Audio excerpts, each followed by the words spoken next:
नमस्कार दोस्तों, आज हम पढ़ेंगे थ्योरी ऑफ क्लासिकल कंडीशनिंग के बारे में। हम पढ़ रहे थे थ्योरीज ऑफ लर्निंग के बारे में ना, भी उनके अधिगम के सिद्धांत पढ़ रहे हैं हम।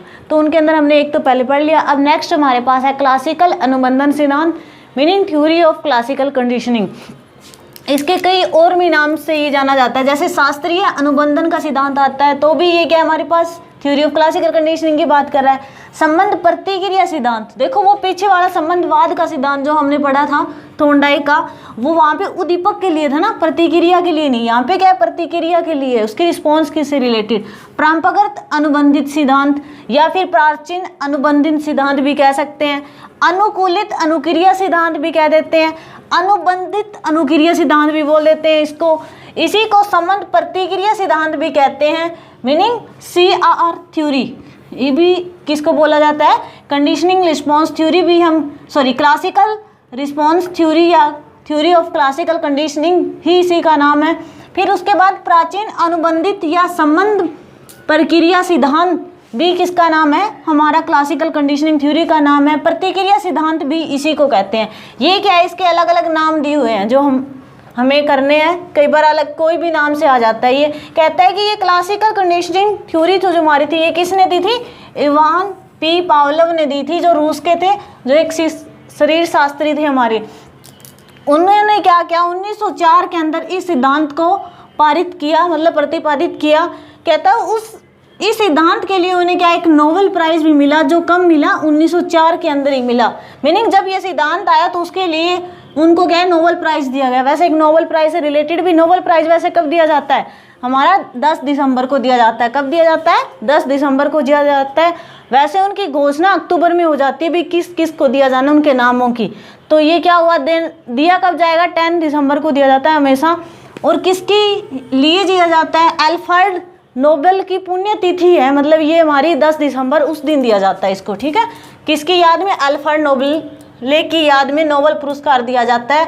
और ये पावलोव को मिला था 1904 के अंदर, जब ये हमारा उसने ये थ्योरी दी थी, CR थ्योरी, मीनिंग क्लासिकल अनुबंधन सिद्धांत दिया। उसके लिए उसने क्या किया कि मतलब ये सिद्धांत था, इसका मुख्य उद्देश्य वहाँ क्या था, पावलोव ये कहता था कि भाई हर एक के अंदर कोई जीव हो या चाहे वो मनुष्य हो, कोई भी, कहता कि उसके अंदर क्या होती है, कुछ स्वाभाविक हमारी क्रियाएं होती है जो किसी उद्दीपक के प्रति अपने आप से हो जाती है। प्रकृति क्या है, उसके अंदर रिस्पॉन्स होता है, प्रतिक्रियाएं होती है।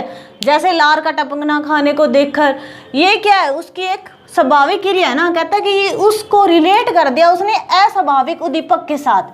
कहता है कि वैसे देखो, स्वाभाविक यदि उद्दीपक हो, स्वाभाविक स्टिमुलस हो, जैसे भोजन है, भोजन को देखे क्या कुत्ते के मुंह में लार आएगी, ये तो स्वाभाविक उद्दीपक को देखकर स्वाभाविक प्रक्रिया हुई ना, उसकी प्रतिक्रिया हुई, रिस्पॉन्स हुआ।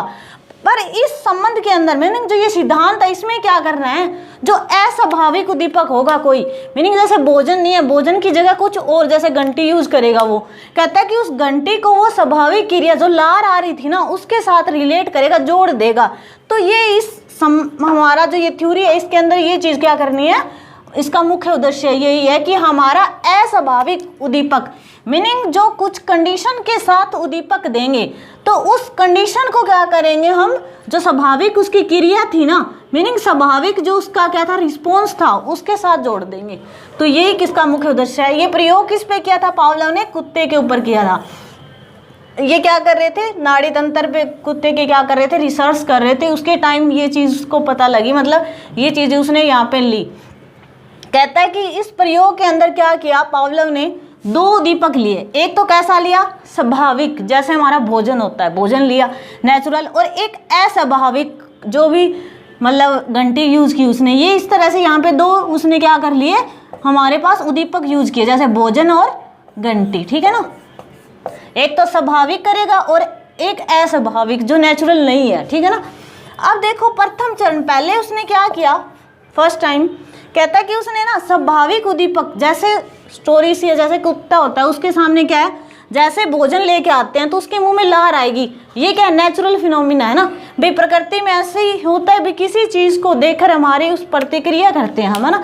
जैसे भूख लगी है, यदि भोजन सामने आया तो क्या हुआ, उसको खाने के लिए क्या होगा, हम रिस्पॉन्स करेंगे ना। जैसे कुत्ते के सामने भोजन रखते तो मुंह में लार टपकना शुरू हो गई। फिर क्या हुआ कि जैसे मान लो बाद में क्या करता है, वो घंटी बजा के साथ में भोजन देता है। भी 7 घंटी बजा रहा है, उसी टाइम भोजन देता है, तो कुत्ते के मुंह में फिर ला रही क्योंकि वो भोजन देख रहा है। फिर क्या करता है, कई दिनों तक इस तरह से प्रोसीजर चल रहा है। तो वहाँ पर क्या हुआ कि उस कुत्ते को ये क्या उसने रिलेट कर लिया कि घंटी बजती है तभी हमारे साथ भोजन आ रहा है मेरे सामने। तो उसको ने क्या करा कि उस घंटी को जोड़ लिया भोजन के साथ। मीनिंग वो घंटी वहाँ पर क्या थी, एक तरह से अनकंडीशनल स्टिमुलस था हमारे पास। मीनिंग अस्वाभाविक उद्दीपक था ना घंटी, उसको उसने किससे जोड़ लिया, मतलब जैसे ही उसको घंटी की आवाज़ सुनती उसके मुंह में से क्या लार टपकना शुरू हो जाती। मीनिंग एक टाइम ऐसा आ गया कि भोजन नहीं दे रहा, घंटी बजी तो भी उसके मुंह में लार आ जाती है। तो यहाँ पे क्या कर लिया उसने, भी देखो स्वाभाविक उद्दीपक क्या था, उसका भोजन था ना। स्टार्टिंग में क्या करा, कुत्ते को जैसे ही भोजन लेके आया सामने उसके मुंह में क्या ही लार आ गई। मीनिंग स्वाभाविक अनुबंधित अनुक्रिया हो गई। ये तो उसकी क्या है, अनकंडीशनल, हमारे पास क्या रिस्पॉन्स आ रहा है ना, अनकंडीशनल रिस्पॉन्स लिख दिया। अब जो भोजन था स्टार्टिंग में जो हम दे रहे थे अनकंडीशनल क्या है, स्टिमुलस है। मतलब UCS का मीनिंग क्या है, अनकंडीशनल स्टिमुलस। UCR का मीनिंग अनकंडीशनल रिस्पॉन्स है ना। तो यहाँ पे यही होंगे क्योंकि दोनों स्वाभाविक मीनिंग प्राकृतिक उद्दीपक और प्रकृति की क्या हो रही है, उसकी अनुक्रिया हो रही है, रिस्पॉन्स हो रहा है। मीनिंग भोजन देखा ला रही। फिर क्या करा उसने दूसरे चरण के अंदर, कहता है कि जैसे ही अस्वाभाविक उद्दीपक घंटी और साथ में क्या आता है, भोजन देता है, वो घंटी बजा के साथ भोजन दे रहा है। मीनिंग CS का मीनिंग क्या है यहाँ पर, कंडीशनल स्टिमुलस। भाई कंडीशन स्टिमुलस है ना, एक कंडीशन है भाई घंटी बजेगी, साथ में उसको भोजन दिया, तो उसके साथ भी उसके क्या, देखो भोजन को देकर कुत्ते के मुंह में ला रहा है। मीनिंग क्या हुआ, हमारे पास अनकंडीशनल रिस्पॉन्स आ रहा है उसका। फिर क्या करता है, थोड़ी दिन जैसे ये प्रोसीजर चलता है, फिर वो क्या करेगा, एक दिन भी उसको ने क्या पता लग गया भाई कुत्ते को घंटी बजेगी तो खाना आएगा, और उसके मुंह में क्या अपने आप लार आनी शुरू हो जाती है। भाई घंटी बजते ही मुंह में लार आ गई, तो उसका मीनिंग क्या हुआ कि अस्वाभाविक उद्दीपक, मीनिंग जो हमारा कंडीशनल स्टिमुलस जो घंटी थी उसके साथ ही अब उसके मुंह में क्या हो गई, लार आना शुरू हो गई। मीनिंग अनुकूलित या अस्वाभाविक अनुक्रिया करने लग गया वो कुत्ता ना, उसे रिलेट कर लिया भाई कंडीशनल स्टिमुलस को कंडीशनल रिस्पॉन्स के साथ। तो ये क्या हो गया, उसने हमारे पास संबंध बना लिया किसके साथ, देखो उद्दीपक का हमने बना, लास्ट में क्या करना है, स्वाभाविक क्रिया के साथ क्या करना है, रिलेशन दिखाना है। इस जो हमारा ये थ्योरी है उसके अंदर, तो इसके अंदर क्या हुआ कि जो ये CR मीनिंग क्या है कि कंडीशन के साथ ही उसने रिस्पॉन्स आया ना। भाई ये हमारे पास कंडीशनल स्टिमुलस था, उसके साथ आ क्या रहा है, वही सेम जो नेचुरल थे वही लार थी, वही यहाँ पे आ रही। मीनिंग ये अब क्या बन गया, जो हमारा स्वाभाविक अनुक्रिया थी वो अब क्या हो गई, कंडीशनल रिस्पॉन्स बन गया ना एक टाइम के साथ। और ये कब बनी, जब हमने स्वाभाविक उद्दीपक के साथ क्या करना शुरू कर दिया था, कंडीशनल स्टिमुलस देना शुरू कर दिया। मीनिंग अब कंडीशन जो स्वाभाविक उद्दीपक का क्या बन गया, अस्वाभाविक उद्दीपक, और जो स्वाभाविक अनुक्रिया थी वो क्या हो गई, अस्वाभाविक अनुक्रिया बन गई। ठीक है, तो यहाँ से हमारे पास अब यदि ऐसे ये प्रोसीजर चलता रहता, मीनिंग यदि कॉन्टिन्यूस वो चीज़ उसने करके देखी, भाई जैसे पावलोव ने देखा कि वो घंटी के साथ अब उसके मुंह में लार आने लग गई, तो अब यदि मान लो कि वो यदि उसको क्या करे, घंटी सिर्फ भोजन ना दे, तो क्या ये प्रोसीजर चलता रहेगा, 1-2 दिन तो वो कुत्ता देखेगा ना, भाई घंटी बज रही है, चल उसको लगेगा भी खाना आएगा तो मुंह में लार आएगी। पर एक टाइम के बाद ये क्या हो जाता है, बंद हो जाता है। भाई क्या हो जाता है, उसको पता लगे भी घंटी तो ऐसे ही बज रही, कुछ खाना नहीं मिलेगा। तो ये क्या है कि कॉन्टिन्यूस इस चीज़ को हम लगातार इस चीज़ को नहीं चला सकते। मीनिंग अस्वाभाविक उद्दीपक से लगातार अनुकूलित अनुक्रिया नहीं हो सकती, एक टाइम तक हो सकती है। ठीक है ना, मीनिंग हम उसको क्या कर सकते हैं, रिलेट तो कर सकते हैं पर कॉन्टिन्यूस नहीं चला सकते। कंटिन्यू चलाने के लिए साथ में क्या होना चाहिए, स्वाभाविक उद्दीपक होना चाहिए। ठीक है, तो इसके अंदर निष्कर्ष क्या निकला कि कुत्ते ने घंटी की आवाज़ को लार के आने से संबंधित या अनुबंधित कर लिया। मीनिंग उसने अपनी लार को किससे अनुबंधित या जोड़ लिया, घंटी से। भी घंटी बजेगी तो उसके मुंह में लार आना शुरू हो जाती है। इसके आधार पर पावलोव ने कहा कि जो अनुक्रिया होती है ना, रिस्पॉन्स होता है वो 2 तरह का हो सकता है। एक तो होता है स्वाभाविक अनुक्रिया, जैसे कुत्ते के मुंह में भोजन को देखे लार आई, वो जन्मजात है ना उसकी, ये क्या है स्वाभाविक अनुक्रिया। एक होती है अस्वाभाविक अनुक्रिया, अस्वाभाविक जो मतलब कुछ अर्जित की जा सकती है कुछ टाइम के बाद, जिसको हम जैसे मान लो यही हुआ कि घंटी के साथ उसके मुंह में क्या होने शुरू हो गई थी, लार आना शुरू हो गई, जो अस्वाभाविक बन गई थी, जिसको हम अर्जित कर सकते हैं। ठीक है, इसके बाद देखो बुक में, अब देखो इसके अंदर कि ये शिक्षा में कहाँ कहाँ, मतलब शिक्षा निहितार्थ कहाँ यूज हो सकते हैं, मतलब शिक्षा में क्या महत्व है इस सिद्धांत का। तो कहता है कि विद्यार्थियों की अच्छी आदतों का निर्माण कर सकते हैं विकास करने के लिए, या फिर कहता है कि अलग अलग प्रकरणों को सीखने में अनुबंधित अनुक्रिया का सिद्धांत अत्यंत महत्वपूर्ण है। यदि अलग अलग प्रकरणों को सीखना हमें, तो क्या है वहाँ पर ये चीज़ हम लगा सकते हैं। बुरी या अवांछित भय, असामान्य व्यवहार आदि को समाप्त करने के लिए भी प्रयोग कर सकते हैं इस चीज़ को। मानसिक रूप से पिछड़े बालकों को पढ़ाने के लिए या प्रशिक्षित करने के लिए भी इस सिद्धांत को हम अप्लाई कर सकते हैं। एक कंडीशन लगा सकते हैं ना, ये होगा तो ऐसी होगी ये चीज़ें ना।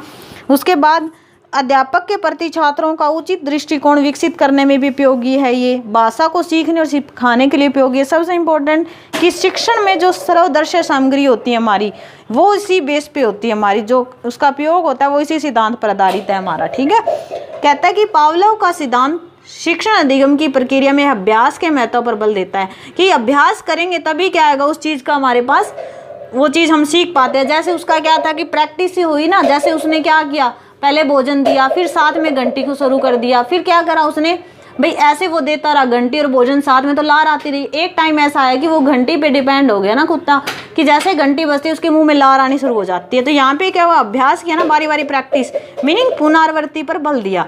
तो अब देखो इसके पावलोव के अधिगम के सिद्धांत, उनको याद करने का शॉर्ट ट्रिक दिया हुआ है। परंपरागत अनुकूलित व क्लासिकल कंडीशन में, मीनिंग क्या है, देखो परंपरागत अनुकूलित व क्लासिकल कंडीशन में पावलोव अनुबंधित होकर सहज कार्य करता है।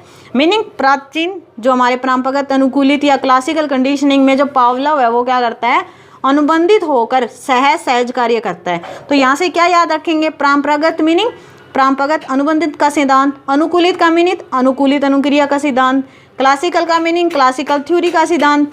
उसके बाद कंडीशनल रिस्पॉन्स का सिद्धांत भी कह सकते हैं। अनुबंधित से मीनिंग अनुबंधित अनुक्रिया का सिद्धांत हो गया। पावलोव बीच में आता था, पावलोव मीनिंग पावलोव ने दिया था। सह से मीनिंग संबंध प्रतिक्रिया का सिद्धांत। जो थॉर्नडाइक का था वो क्या था, संबंधवाद का सिद्धांत या संबंध उद्दीपक का सिद्धांत था हमारे पास। सहज का मीनिंग संबंध सहज प्रक्रिया का सिद्धांत। ये क्या थी, इसको याद करने के इसके नामों के लिए ट्रिक्स थी हमारे पास। तो यहाँ पे अब देखो इसके लास्ट में हमने क्या एक शॉर्टकट, इसका मतलब थ्योरी में क्या था सारा कुछ वो बताया हुआ। देखो डायग्राम में कहता है जैसे कुत्ते के मुंह में जो लार का गिरना स्वाभाविक उद्दीपक भोजन के प्रति हो रही थी, मीनिंग जैसे ही भोजन आ रहा था उसके मुंह में क्या थी, लार आ रही थी ना। स्वाभाविक उद्दीपक दे रहे थे तो लार आ रही थी, स्वाभाविक अनुक्रिया हो रही थी। वही क्रिया क्या होती है बाद में, मतलब लास्ट में क्या आता है कि वो घंटे के साथ ही उसकी लार आने लग गई, मीनिंग अस्वाभाविक उद्दीपक के प्रति क्या होने लग गई, कुछ अनुक्रिया होने लग गई। तो इसको क्या बोलते हैं, अनुकूलित अनुक्रिया का सिद्धांत भी कहते हैं। इसीलिए इसके प्रवर्तक कौन थे, हमारे पावलोव थे। क्या क्या यूज किया इसमें, क्या क्या प्रयोग में आया, हमारे कुत्ता, घंटी, भोजन और लार। यहाँ पे कुत्ता मतलब उसकी जो लार थी, यहाँ पे देखो जो कुत्ते के बाद में देखो घंटी को उसने क्या कहा था स्टार्टिंग में हमारे पास भी, वो क्या थी, एक कंडीशनल स्टिमुलस था ना हमारा। भोजन क्या था, जो अनकंडीशनल स्टिमुलस था। लार क्या थी, उसकी स्वाभाविक अनुक्रिया थी, जो लास्ट में क्या हो जाती है, कंडीशनल रिस्पॉन्स के अंदर बदल जाती है। ठीक है, ये था हमारा theory of classical conditioning, meaning अनुबंधन सिद्धांत। यदि वीडियो पसंद आई तो लाइक, शेयर एंड सब्सक्राइब जरूर करें। मिलते हैं अब नेक्स्ट वीडियो में नए कंटेंट के साथ। Thanks again.